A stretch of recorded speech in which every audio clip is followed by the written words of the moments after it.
G'day everyone, Tracy Sheen, the Digital Guide here. How you doing? Hope you're having a wonderful morning. This morning's webinar is all about the free version of HubSpot and how you can use it to improve, to streamline, and to start tracking data with inside your business. So everything I'm going to show you today is in the free version. So I'm not going to cover the tools that HubSpot have once you begin to pay. We will touch on them as we go along, but the most important thing is to know that everything that we discuss, everything that I show you is 100% in the free version. You can sign up for this today and begin using it. So let's kick off. I'm going to share my screen. Here we go. Okay, now, first thing I want to tell you is the account that I'm going to walk you through is my demo account with HubSpot. So there is no real data in here. It is all, we call it a sandbox account, right? So it's a demo account just with a couple of fake data pieces, mainly so I can just show you through and there's no risk of privacy or, you know, any of those kinds of issues. So there we go. So when you log in, this is going to be what you see. This is kind of your dashboard. You can set up which page you want your account to land on, whether it's your contact sheet, whatever that looks like. So the way HubSpot is designed, if you can see the little orange logo up the top there, it's a hub and spoke model, right? So the way that HubSpot has designed everything is the customer sits at the center, which for me is a true CRM system, customer relationship manager. Everything that happens off the edges happen off the CRM system. So it's one of the big things that attracted me to HubSpot over many of the other CRMs that I've used over the years. Now, to give you a bit of background, you know, I've been doing this since 1990. So, you know, CRM systems were Refidexes. They were the old kind of card system that you'd put through. Everyone had big filing cabinets with, you know, wads of paper on their clients and information and things, notebooks and all kinds of scattered bits of information. So I've been doing it that long. I've been a partner with Ontraport, which is another system. I've worked in Agile, I've worked in Active, I've worked with MailChimp, I've worked with Zoho. What I'm saying is I've worked with a bunch of different CRMs, okay? All of them have their pros and cons. All of them will do certain things really well. But as a whole, if we're coming back to looking at being able to centralize and streamline the business, I come back every single time to HubSpot as a free version has hands down the best CRM system that I've ever used. So that's some context. Okay, so across the top here, as I said, everything sits under the contact. So we're going to go through each of these lines separately, and I'll walk you through what they are in terms of the free service. So as I said, contacts, they divide contacts into companies and contacts. So individuals and companies comes in real handy when you're working with like for me, I work with, say, government departments. So I could have, you know, easily 15 different people that I'm talking to with Oz Industry. So I want Oz Industry as a company, but I want each of those individuals sitting under there. So if I've forgotten the name of a person, because it's been a long time since I've spoken to them, I can just look up Oz Industry and go through the contacts and go, that was it. That's the person I need to email through. You can log calls, you can do a bunch of other stuff. Now, some of the stuff I'm going to skip over is because it's not on the free account. Lists are HubSpot's version of segmentation. So MailChimp call them tags. A few other places call them tags or properties or things like that. Just think of it as the way that you segment your data. And in HubSpot, we use what we call properties to begin the segmentation process, and lists are how we drill down to then communicate, say, via email with a certain group of people, a niched group of people within our full database that we want to communicate to. So, for example, you might want to communicate with people that are based within, you know, the greater Sydney region that have purchased from you in the last 12 months. You do that with a list. You might want to communicate with people based in Toowoomba and the Darling Downs surrounds that have had been on a webinar with you in the last 3 or 6 months, but they've never actually purchased. So again, you've got some real power there. And we know in terms of email marketing that the power, the open rate, the click-through rate, all of that kind of good stuff that you're looking for comes down to how targeted is the information that you're sending your people. So, you know, none of these blanket things. You can do, you know, an update once a month or so, but you're really going to get your best open rate, your best click-through, all of that kind of stuff by getting really, really targeted with what you send people. Okay, under conversations, we're going to talk about templates and snippets.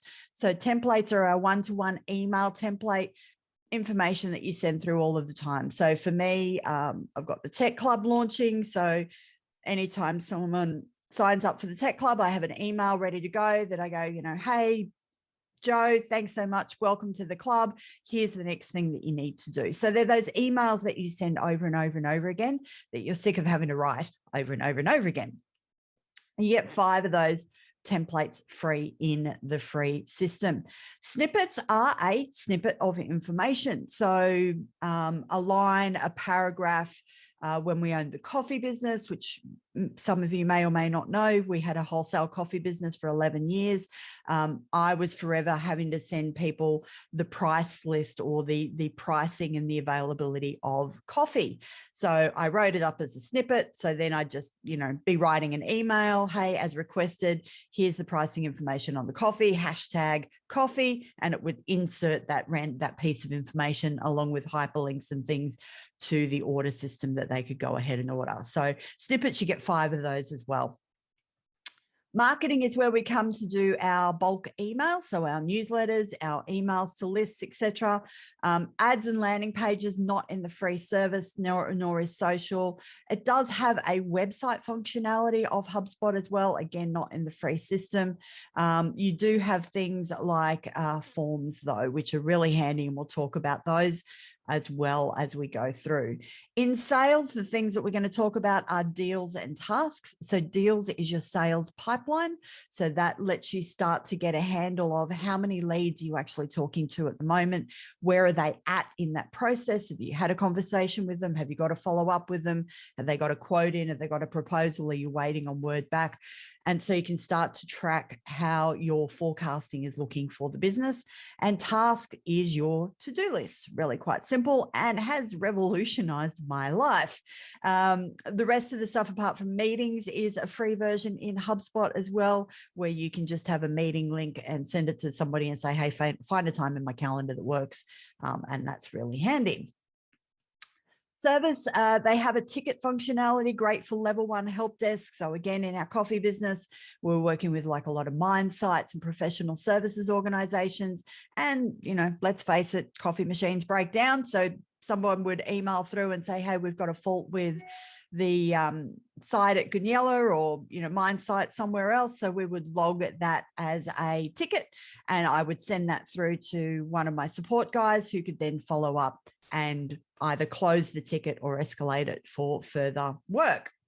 And it also has a reporting functionality as well. So you can set, like we're on here, you can set your dashboard up with the important things that you need to know about your business that you want to track inside of HubSpot. All right, let's kick off. Let's have a look at the contact card so you get a bit of a handle on what things look like. So inside contacts, when you click in, all of your contacts are going to be listed down here. You go into one individually by clicking on it. You can search for them via name, via email, via phone number, etc. And they broke their contact card up into 3 sections. So this section on the left is all of your properties. So the reason you go through and set your properties up is because you either want to create a list on it to send an email, or you want to be able to run a report. It's something that you need down the track to be able to qualify information on. So they're the big reasons why you set up properties. So HubSpot have 144 preset properties that you can go through and add to your view. And we do that by going into view all properties, which I'll show you in a second. But, you know, things like email, I set one up as a demo for someone who was interested in not-for-profit companies. So we could put a drop-down menu in there and they could choose which company they were associated with, phone number, city, contact name, et cetera, et cetera. In the center section here is, I kind of think of this like your Facebook feed, right? This bit's going to be changing day to day, week to week, and this tracks all of the information that you have on this particular client. So every email, every task, every note, every meeting, every phone call, if you log it, every piece of information. So this is where HubSpot becomes super powerful. You can filter on activity. So given, 3 years time, you'll be able to look back when Brian says, hey, do you remember that thing we talked about a couple of years ago and you offered me a price on such and such? I'm ready to go ahead. You can go back in, search on email, scroll back through, look for that email, and kind of go, yeah, you're dreaming, Brian. I can't match that price now, but here's what I can do, whatever that looks like. So all of that feed sits in here, and will grow and grow and grow as you use the business. Clearly along here, the different types of activities that you've set up sit along here as well. You can also search via a user. So if you have multiple people in your team that you want accessing HubSpot, so maybe you've got admin, you've got sales, etc., you can search via a user and say, I just want to have a look at everything that Peter's had to do with this client. Because Brian was able to say, hey, Pete sent me an email about blah, blah, blah. You can go back in and check it out. HubSpot also have an amazing app on the phone. Use it if you're going to look at HubSpot. Anytime I need to make a phone call to a client, I'm just in the habit now of opening up HubSpot on my phone, going to the contact and calling them from there. Now, the reason I do that is because it then logs the call against that client. So as soon as I hang up, I can put a couple of notes in and say, touch base with Brian about purchasing, the tech club or whatever, the coffee machine, whatever it is. And then you can put a follow-up task if you need to as well, follow up in a week's time or whatever. The big thing about a CRM system, HubSpot, Zoho, Keep, whatever you're looking at, is the CRM is only going to work for your business if you work it. It is a mind shift change, no doubt. You need to become comfortable with every morning when you switch the computer on, you open up your emails, you open up HubSpot, and you start using the system. Got a drinking problem. There we go. It's good to know, isn't it? So it's only going to start working if you work the system. So really, really important. I don't care which system you're looking at. None of them are magically going to start logging stuff for you. You need to actually open it up and use it. Now, in saying that, when I said, open up emails, there is the ability in HubSpot to connect Google email or Microsoft to HubSpot. So every time I send an email, my info at the Digital Guide or Tracy at thedigitalguide.com.au are connected to Gmail. So Google hosts those emails for me, which means when I send you an email, it's logging against your name in HubSpot. So I can go back and track that information. So if you host your emails with Google or Microsoft, you can connect HubSpot straight away and you're not having to change the way you do things too much. Okay, on the right-hand side here is some additional information that you need to know about the client. So this is where the company information sets up. So if Brian was a member of, HubSpot, the company HubSpot would be sitting under here. So then I could look, or Oz Industry or Desbert or, whoever it is that you work with, it would, depending on the number of contacts you have working for that company, it'll have company one. And then if I look at the company, it will open up the information about each of the contacts underneath. The company card looks exactly like the contact card, except the difference is the company name, etc., is over here. Deals is your pipeline that we talked about. So any deals that I have in the pipeline for Brian are going to sit over here. I can manipulate that easily here by changing where we're at. I can push back the close date. I can, go in and add a deal, view things, change things around. So it keeps everything attached to the client, and HubSpot will always give you a few different ways of coming into the same thing. So you can jump in and out of different things as you need to. If you need to attach anything to a client, so a proposal, a quote, anything like that, you can do so by adding, excuse me, attachments here. The rest of this stuff down the side, I'm not going to bother about because it's not really relevant to the free version. Okay, let's have a look. I'll show you what the company card looks like just briefly so you can see it. So if we were to create a company,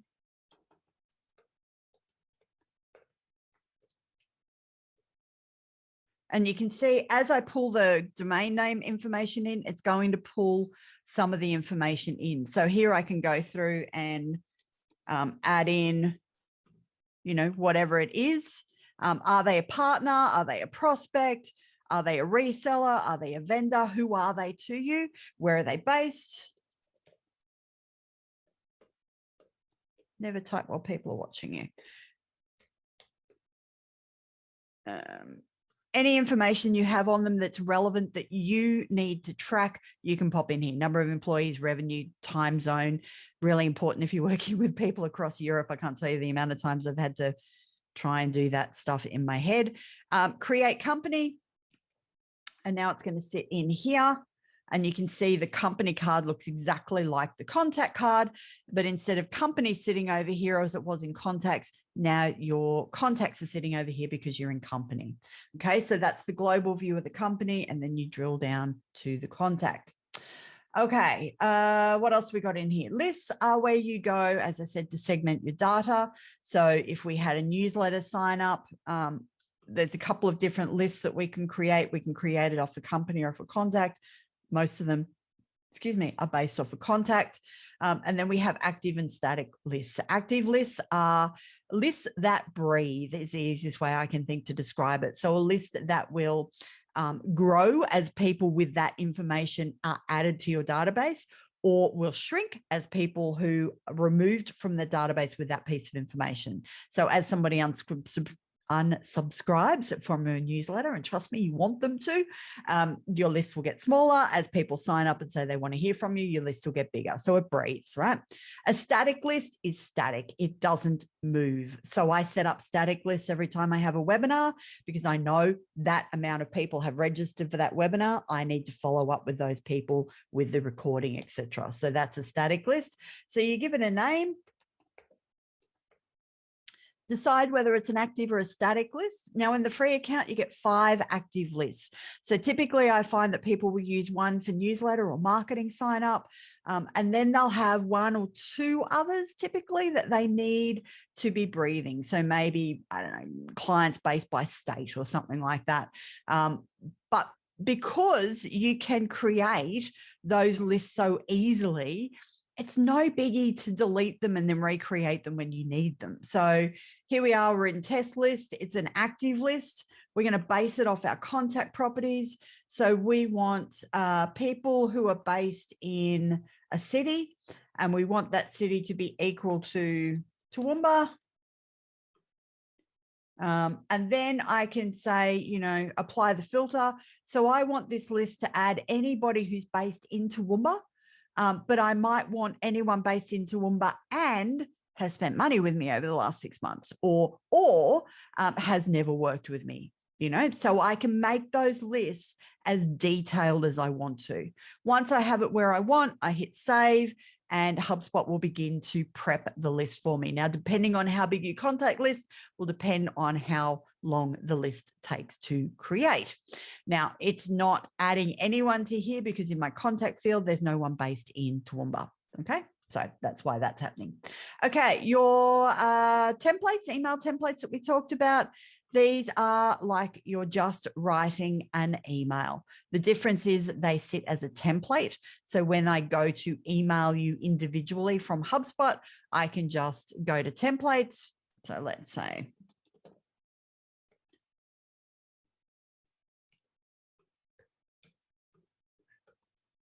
I can personalize it. So I can go, hello, first name. This is a test email. Hope you're well. Now, if I have an email signature, which is one of the things that you set up in the global settings when you're originally setting up your HubSpot account, it will have my email signature in there. And you can see there, your signature will be included when you use this template.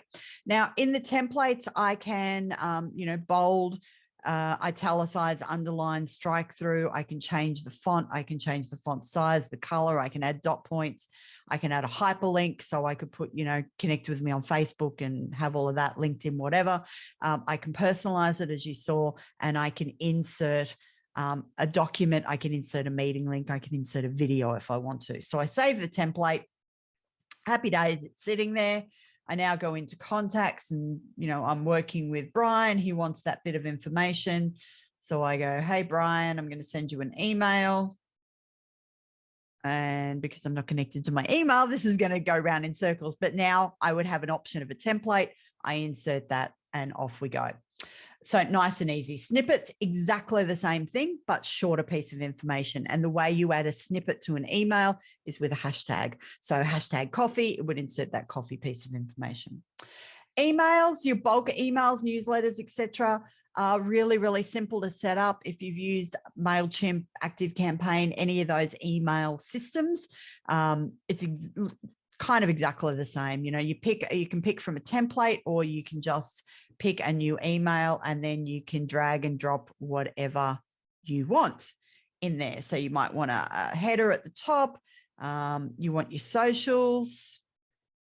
And this is where then you go and add your social information, etc. So you make that your own. You can clone a section, you can edit a section. So then you can decide, do I actually just want one long piece? Do I want it to be split into two?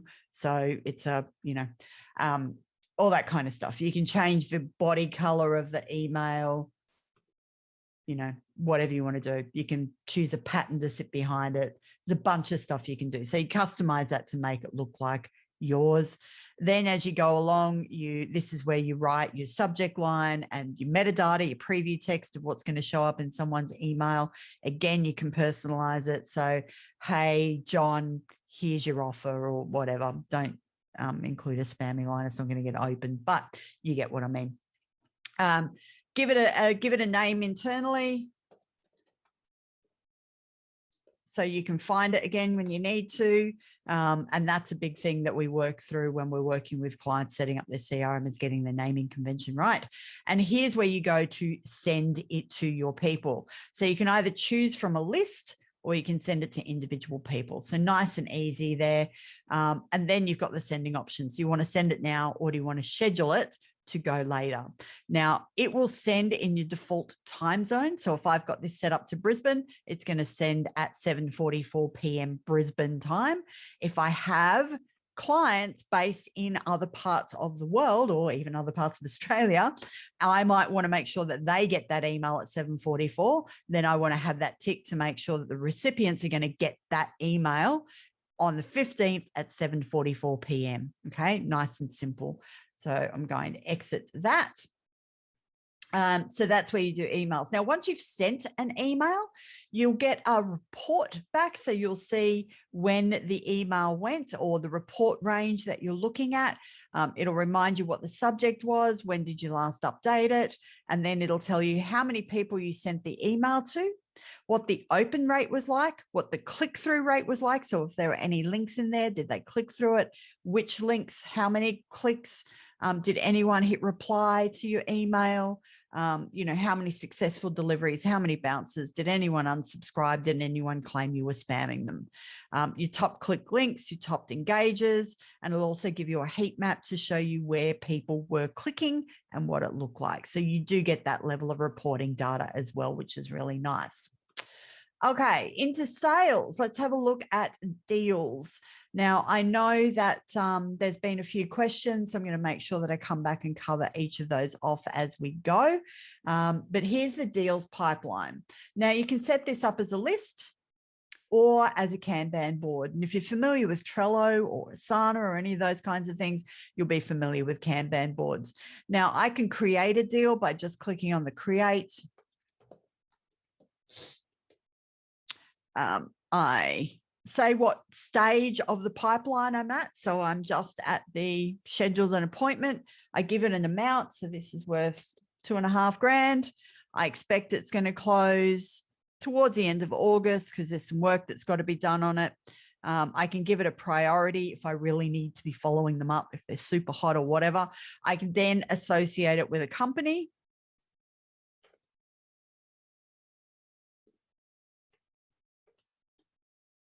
I didn't save my company. There we go. You can search it to a company or you can attach it to a client. So again, then it will sit against the client's card in the system and remind you that it's there. I go create and it opens up like a contact card, right? But instead on the right-hand side of where deals with what was in the contact card, now I'm in the deal card and the contact is sitting over here to remind me who it's associated with. I can now add notes, emails, anything to that. I can assign tasks. I can remind people that they have to do things. And most importantly, I can move the staging along from here, or if I'm just doing a bit of a review on what's happening with my deal pipeline, I can move it across and here. Now you'll see at the bottom, this is where your forecasting comes in. So I can begin to see what I've got sitting in my pipeline for the next period of time. So I've got my close dates really nice and easy. I can search via owner, via create date, by the day, by the amount, whatever. And then I just move things along and it will change the amount in my forecasting at the bottom for me. So super nice, and a really good way to start kind of tracking how many people do you speak to. Out of those people that you speak to, how many do you actually get a deal, across to start talking? And then out of those, how many are you converting? So you start to kind of get your numbers in terms of, if I want to sell a copy of my book, I need to speak to 10 people to sell one book, whatever that looks like. If I want people to turn up to a workshop, I need to reach 100 people to get 20 people in the room. You know your numbers better than I do, but you'll start learning it if you don't know them by putting everything through your deal pipeline. The other one in here, which has been a big lifesaver for me, is your tasks. Think of tasks like your to-do list. This is where everything kind of sits.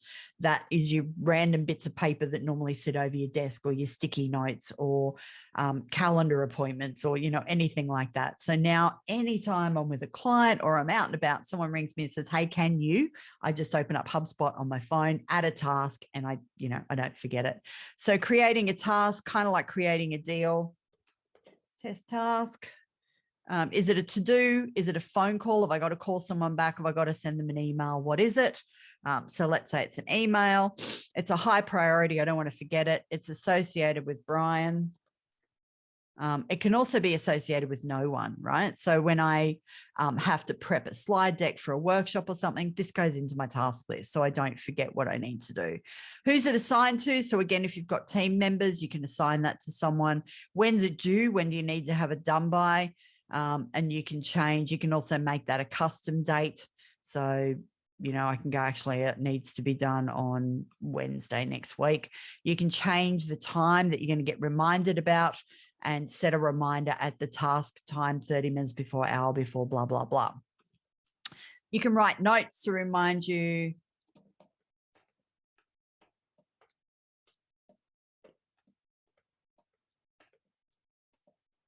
And again, you can include a hyperlink. So if it's, check out someone's website, do something, snippets, bold, all that kind of stuff. Create, and it will sit in here. So now I can search for my tasks via myself or any member of my team. I can also look at tasks that are due today, that are overdue, that are upcoming, et cetera, et cetera.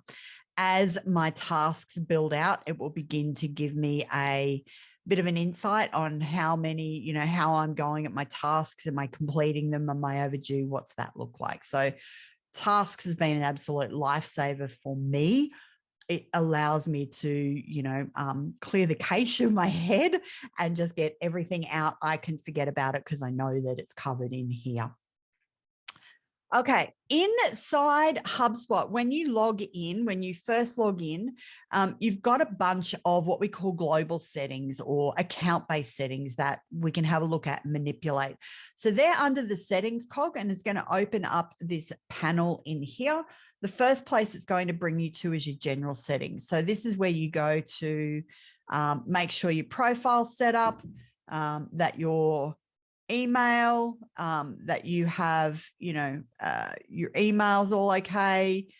You've got a calendar connecting if you want to do meeting schedulers, that you set your pre-designated defaults for your tasks. So instead of saying, I want it to default to say that it's due in 3 days, I want it to default to 1 week at 11 a.m. and I want a reminder at the time of the task. And I want to be prompted to create a follow-up task when I've done a task. So often our tasks are dependent upon, right? So we've got to create a task, and then when we're finished, it's dependent on getting that next thing done. So you can set those up. Notifications, that's the bings, bangs, and bongs that go on when stuff happens inside of HubSpot. Security is your two-factor authentication, etc. And then we go through setting up our account default. So this is where we set up our branding. So add our logo, add our colors, make sure we've got two-factor authentication switched on, whatever it is that we want, we can go through here and complete all of that kind of stuff. If you have several members of the team that you want to add, this is where you come and add them. You create a user, you give them what access you want them to have, super admin being the top. And I would only suggest that the business owners have super admin access. Everyone else can do pretty much everything else they need without super admin access. Super admin is going to allow you to delete the account, and you kind of don't want that happening on you. Integrations, there's some cool integrations that are available in the free version of HubSpot. Typically, you'll have a lot of fun looking through everything that's available, but typically I start with free apps. The only thing you want to look for when you look at an app is it compatible with the plan that you have? If it is, happy days, go ahead and install it.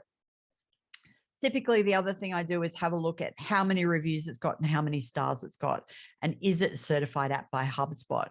Now, the reason I do that is because, there's a lot of apps on here. There's a lot of integrations. But as we get down, you'll see, this has got 10,000 plus installs. Doesn't necessarily mean that people rate it well. There was one I was talking about with a client the other day. They were wanting to connect. Can't even remember what it was now. Might have been Google Sheets. Can't remember. Anyway, when we looked at some of the reviews, probably wasn't going to offer what they actually needed. So anyway, have a look through. There's a bunch of awesome apps in there. I've got Zoom connected, so it automatically logs when people register for the webinar and attend the webinar and all that kind of stuff. I've got my Google Mail connected as well. Okay, so that's in connected apps. You connect your emails here. So if you've got Google or MailChimp, not MailChimp, Google or Microsoft, etc. Now, here's your properties. Now, I did say to you at the start that HubSpot, it's 176 now. There you go, 176 pre-designated properties that you can go through and start to think about, are these ones that are relevant to what I need to report on, to what I need to run a list on. You can go through and start to get a really good idea of that. And then once you've had a look at all of those, if there's still something that you go, no, I really need, then we can create a property to add to your system. Now, you get 5 properties that you can create in the free account. So typically I say, have a really good look through everything else. It might just be that something will do it, but it doesn't call it the same thing you do. So can you reword, can you rethink the way that you name things to get a connection for free, to get a property for free? If you want to create a property, really straightforward, we're going to attach it to a contact or a company, typically a contact. It's going to contain contact information. We're going to label it. Let's call it, how did they hear about us? We go next, and then we can choose from a single line of text, a name, a word, or something, multi-line, a couple of lines, a single checkbox, yes, no, multiple checkboxes, I don't know, that could work with, I had a client the other day who said, you know, someone could be a mentor or mentee, a prospect and a partner all at the same time. So they want to be able to run reports or run a list on, send an email to everyone who's a partner. So, you know, they might want a multiple checkbox. So let's look at that one. So now we're just going to enter a label. So let's, well, we're calling this, how do they hear about us, right? So let's say Facebook, LinkedIn, website, referral,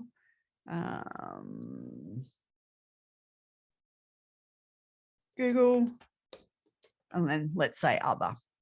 Now we're going to create, and that's done. So now all we do is go back to our contact. We're going to go view all properties.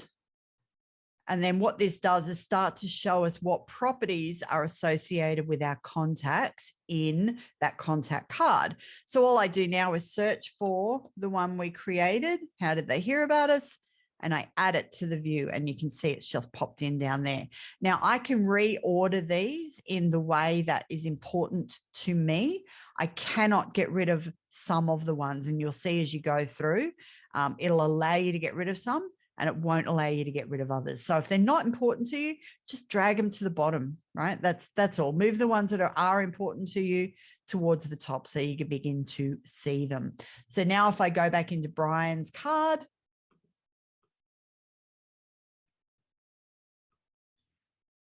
or any card, because this is a global setting, on the left-hand side here, it's now going to have, how did they hear about us? And I've got the option to say, well, Facebook and a referral. Okay, nice and simple. So that's how we deal with properties. And now I could create a list. I want to send an email to everybody who has been a referral or heard about me through Facebook. That's how we start to work properties in. Okay, back into the settings here. We've just looked at properties. This is also where we import our lists. So if you are exporting from Shopify or Wix or MailChimp or a Google Sheet or an Excel spreadsheet or something, this is where we go. So we go to import and we follow the bouncing ball, file from computer. My two big pieces of advice before you import anything to HubSpot: view the import guide, because it'll walk you through exactly what you need to do, and download a sample spreadsheet. Now, have I got, I think I downloaded a sample spreadsheet yesterday. No. Okay. It will just tell you kind of first name, last name. It'll have the columns preset for you so you can start to get a handle on what you need to do. You go next, and then all you're doing is, I've only got one file, one spreadsheet to update. It's one object and it's around contacts. And now I'm just going to drag and drop that file in. And then HubSpot's going to go off, and depending on how big the list is, again, how big your database is, it's going to take a while to format and import those lists. But super, super simple. And you can also, of course, export from HubSpot if you need to. So I use this a lot. You know, it's my registration list from a webinar I did yesterday. I can just drag and drop that in, and it creates a list. So then I can send an email to everyone who attended the webinar yesterday, and I don't have to manually kind of do all of that stuff. Okay, back into settings. What else have we got over here? So that's about it. Some of the things you can do, tracking and analytics, which are kind of nice. You've got a tracking code here that you can apply to your website. So if you're a Wix, Shopify, Squarespace, anything like that, you can, a Joomla, you can attach that, and it will tell you when people have visited your website, if they're a contact in HubSpot as well. If you're a WordPress user like me, you just download the packet and upload it to your file, or give it to your web person, which is what I did, and they do it for you. But then it starts to track, so I can see if you know, if Brian had visited my website, it would have, you know, visited website, last date, first date, so I know how many pages, etc. What else? So that's kind of it. Now, the last thing I want to show you is forms. and they're in lead capture. Now, forms are really handy. You can use these to embed onto a website. So if I go to my site, for example, if you've not signed up for my free monthly webinar, you'll come to the site, you'll sign up for the top 10 tips. You go click here. Now, this form is a HubSpot form, right? So I've just created it in HubSpot, embedded it onto the website. Now, whenever anybody fills this out, it goes straight into my free webinar list on HubSpot. And every month before the webinar goes live, I can send the webinar link to those people. So instead of them registering through Zoom, they register through here. So I got their details captured automatically. Now, one of the questions that I get all the time in HubSpot is, can you do automations? Yes, you can. It's a paid service, okay? But when I'm starting to work with people and they're first getting their head around a CRM and the power behind it all, I've got to say, there's not a lot of people I've found that need a full-blown marketing funnel. Typically what they need to do is somebody signed up for a newsletter and they want to send a quick email to go, hey, thanks so much for signing up. You know, make sure you save my email to your inbox so you get all of my updates, and the newsletter comes out second week of the month. So keep your eyes peeled. So that's typically what I see that most people want to use automation for. Oh, I've got air quotes. Automations for when they first sign up. So there is a way that we can hack the system. So we've created our form, we go into follow-up, and then we can create an email off the back. Okay, nice and simple.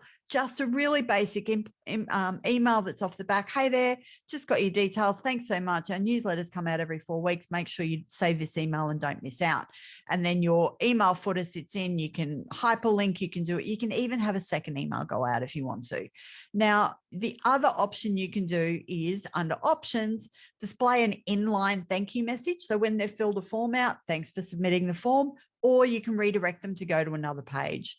So I can say, I want them to go back to my free stuff page. So they can have a look at all the free stuff that I've got on here, blogs, digital tips, all that kind of stuff.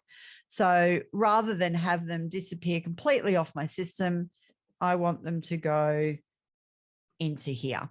And now anytime anybody fills that form out, as soon as they hit submit, they're going to go directly to here. Happy days. You can also style your form, so change the look of the button. As you can see, if I, you can see it's a square one there. If I click here, it's going to make it rounded. You can, do a bunch of stuff to kind of then have a look at what it's going to look like on a mobile tablet, et cetera, et cetera, et cetera. Okay, so that's how we hack automations when we're kicking off. What else? So can you connect it to Wix and Squarespace? Absolutely. You use that tracking code.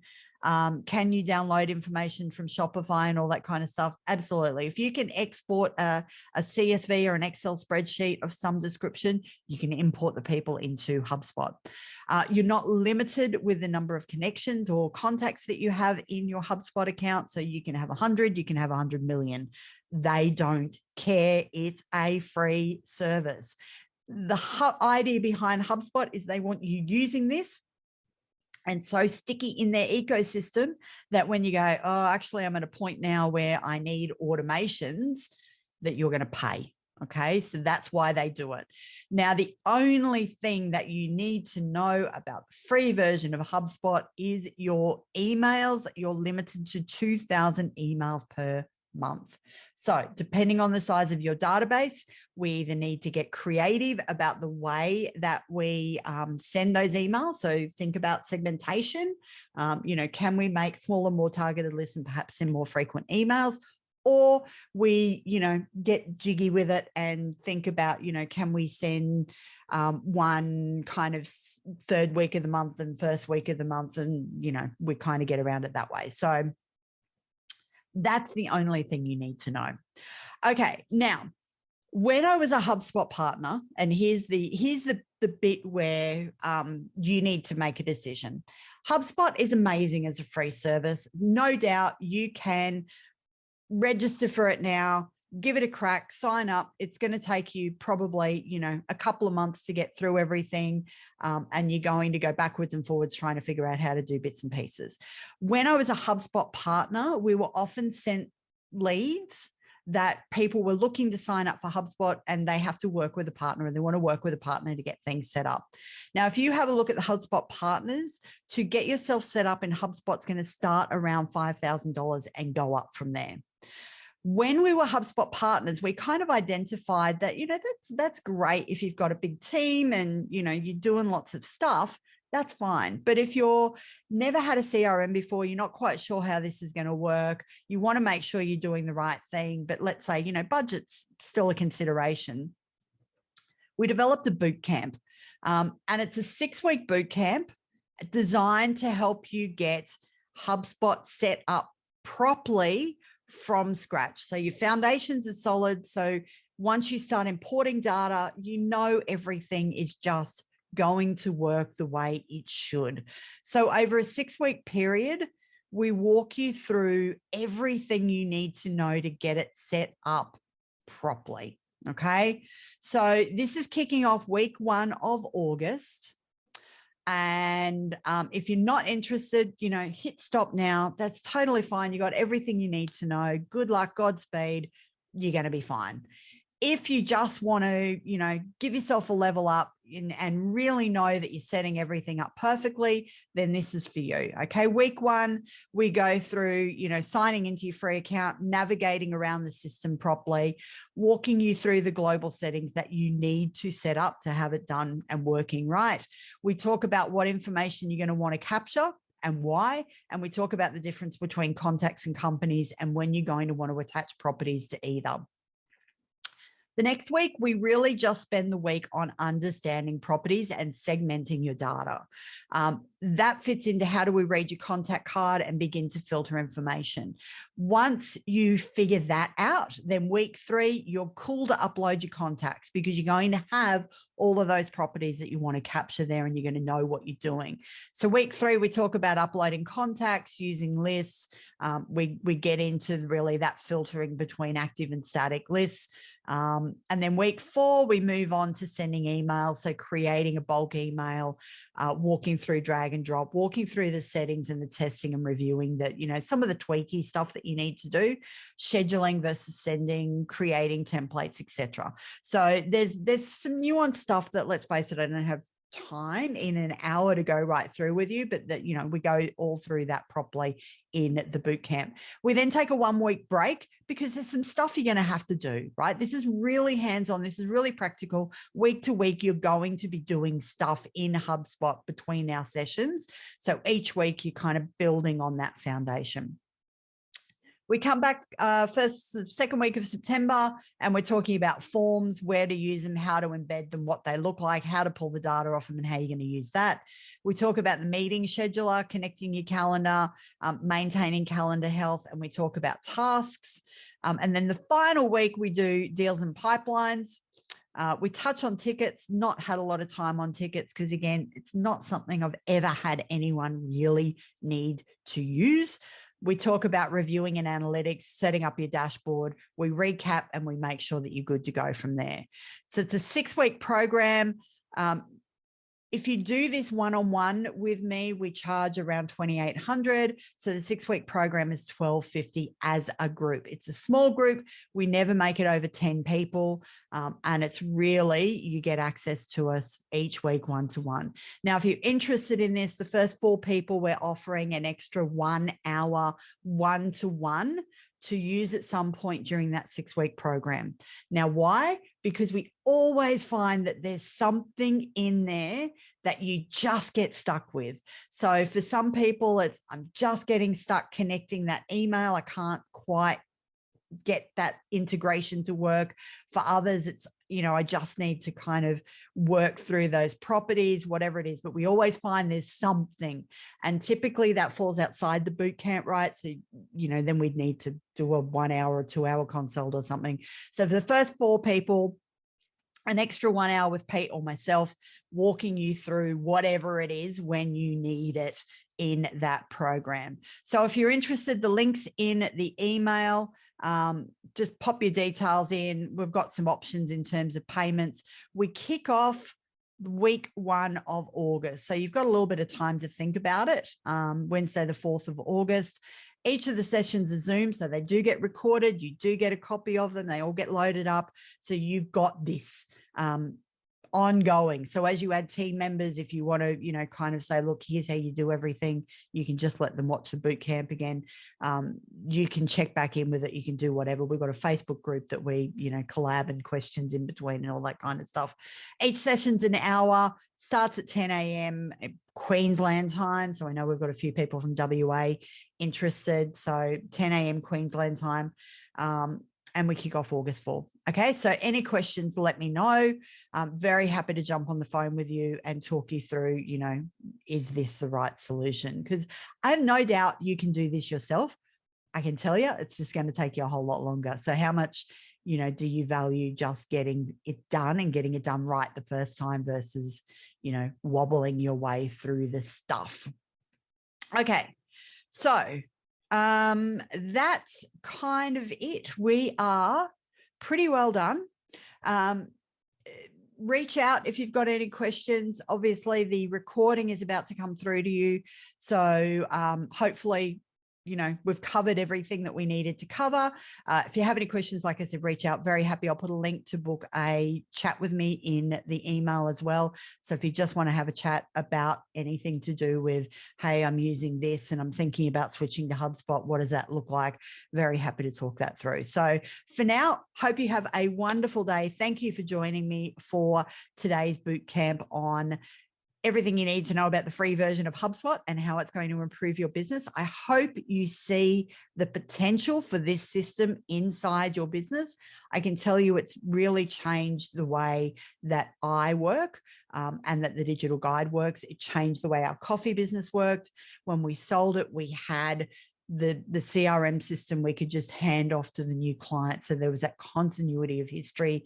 There was never any arguments about what a client was worth to the business, how much they spent, all that kind of stuff. So it really does change the way you do business. But remember the big thing, only going to work if you work it.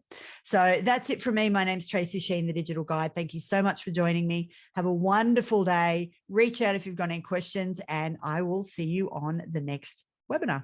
Take care.